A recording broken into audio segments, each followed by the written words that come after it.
Hi, everyone. I'm here today to discuss my research topic. Uh, my name is Richard Pruett.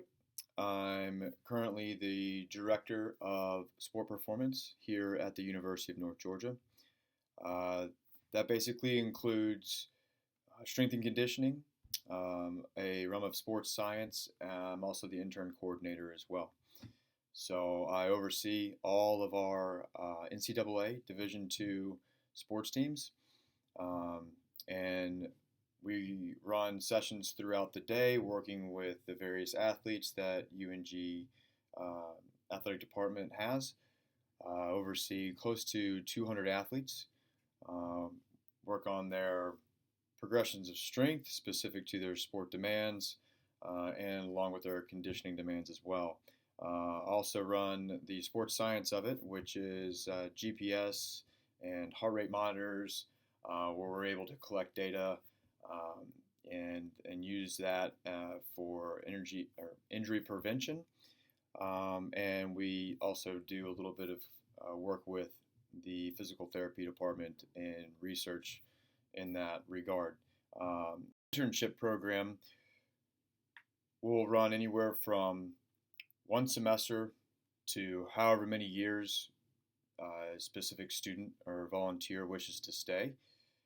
We developed an intern curriculum that will help them progress within the field of strength and conditioning, um, athletic training, physical therapy, and physical education as well. Through the next several minutes, I'll be covering my specific research interest, my research purpose and question, theoretical framework, methodology that I hope to use, the impact that I hope this research will have within the field of higher education, more specifically in regards to kinesiology. And then I will propose some questions that will help me further facilitate the exploration of my hopeful research. So, to provide you some context on why I made the decision to enter into a higher education and leadership doctorate degree, recently the National Strength and Conditioning Association, our accrediting body within collegiate strength and conditioning, announced that by 2030, any individual hoping to sit for the Certified Strength and Conditioning Specialist certification will have to have graduated from an academically accredited undergraduate degree in strength and conditioning. This announcement places a new responsibility within our field.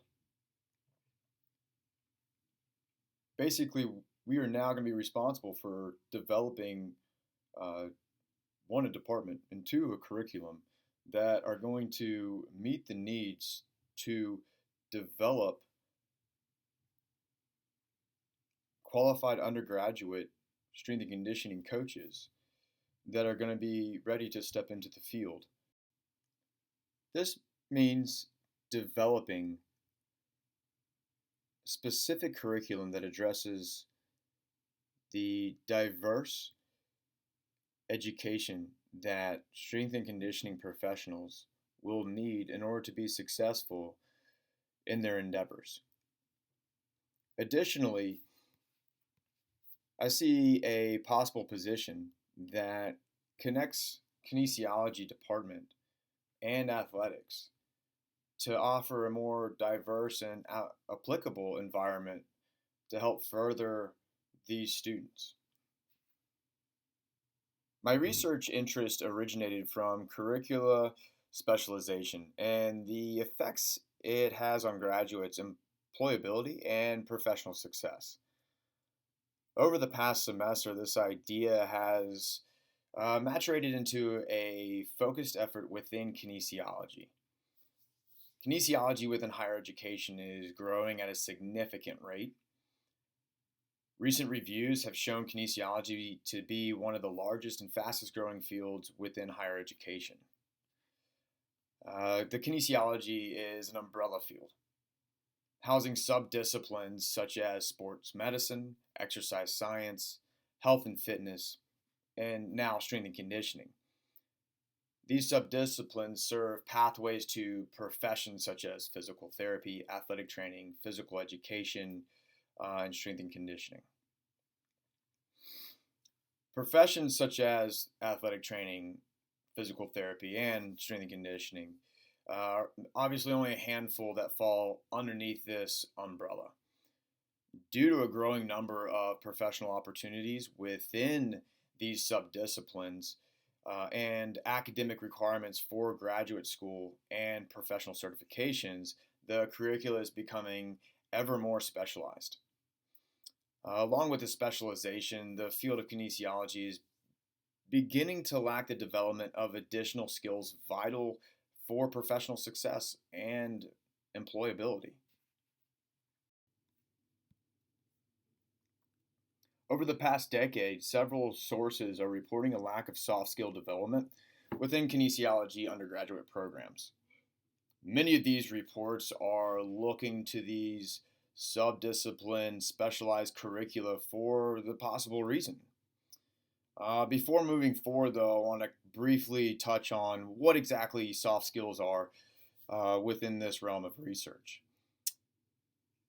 Deepa and Seth in 2013 published an article, Do Soft Skills Matter? Define soft skills as a term covering various survival skills such as communication and interpersonal skills, emotional intelligence, leadership qualities, team skills, negotiation skills, time and stress management, and business etiquettes.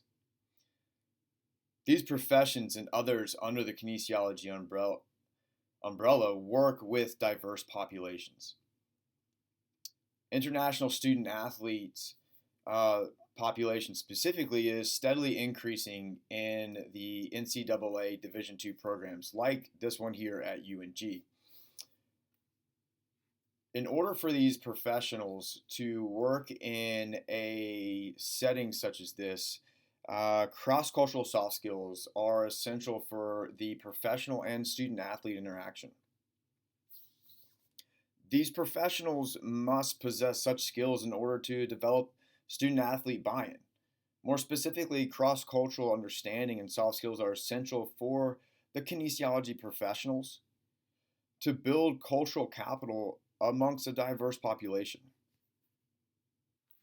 Therefore, the purpose of this research is to evaluate cross-cultural soft skill development within the University of North Georgia's kinesiology department.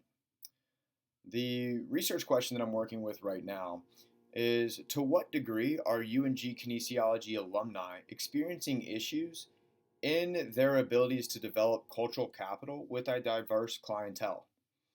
I'm presenting a hypothesis that UNG kinesiology department, specifically the curriculum, lacks the specific curricula in developing cultural capital skills. With that said, I'm looking to use Matthew Hora's translation of Bardou's cultural capital theoretical framework.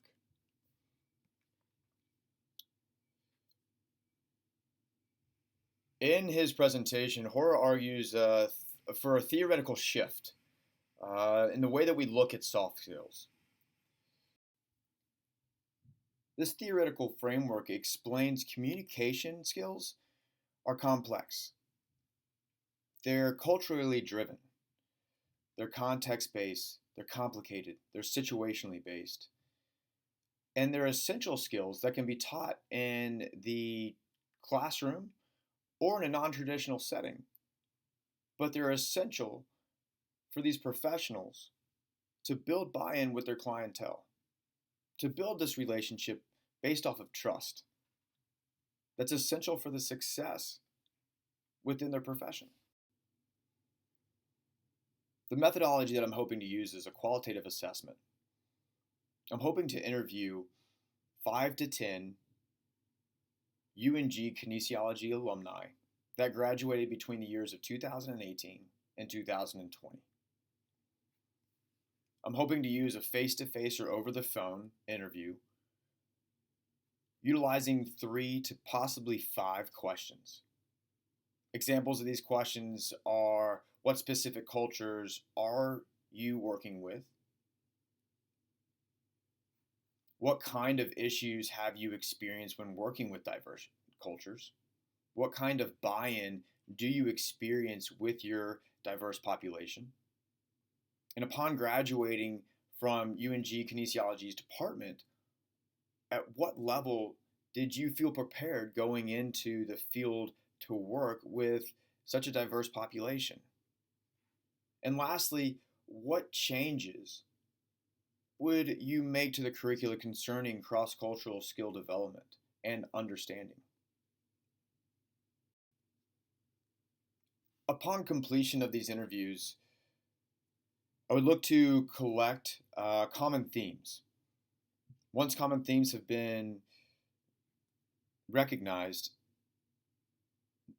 I would then go back and hold a focus group, bringing in the individuals that I interviewed, whether it's through a group Skype discussion or a conference call per se, rediscussing the common themes that I found within each conversation.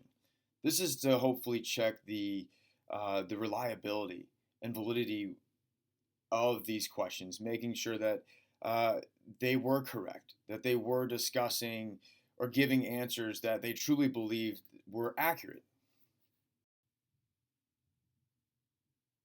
After a few discussions and conversations that I've had with head editors of the new National Strength and Conditioning Association's accreditation requirements, these leaders and editors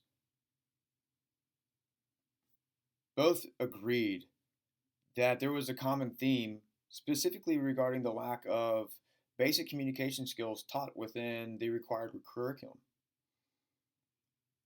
The curriculum that is required currently, yet to be released, is hard science based.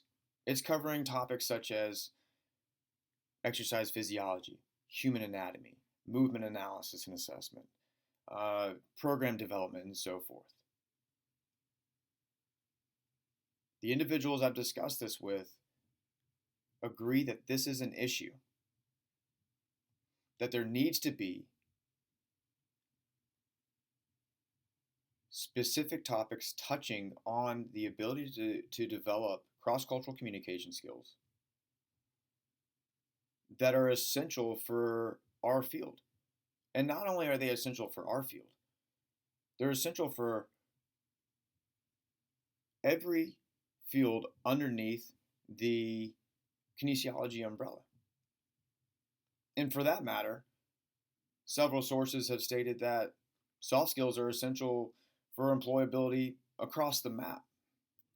Therefore, this qualitative assessment can lay the foundational work needed in assessing one of the largest and fastest growing fields within higher education, specifically assessing their ability to produce qualified graduates, not only in the hard skills, but also in cross-cultural soft skills, skills that are essential for interpersonal relationship development,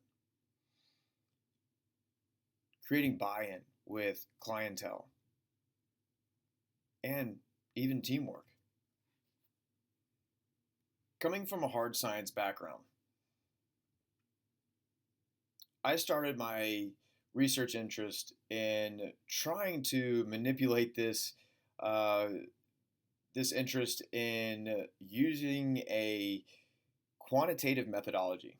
However, due to the complexity in everything else that goes into assessing or evaluating soft skills, or for that matter, cultural capital skills, I've ended up having to go towards a qualitative methodology, specifically interviewing. So questions that I have for anyone watching is, have you ever come across any type of quantitative assessment or evaluation that specifically touches on this? What are your recommendations going forward from here as far as possibly doing a mixed method research? And lastly, I want to thank you for taking your time out of your day to watch me and listen to me ramble on, talking about my research interest. And I look forward to your constructive criticisms, as I hope there will be many. And I also look forward to watching and listening about your research interest as well. Take care.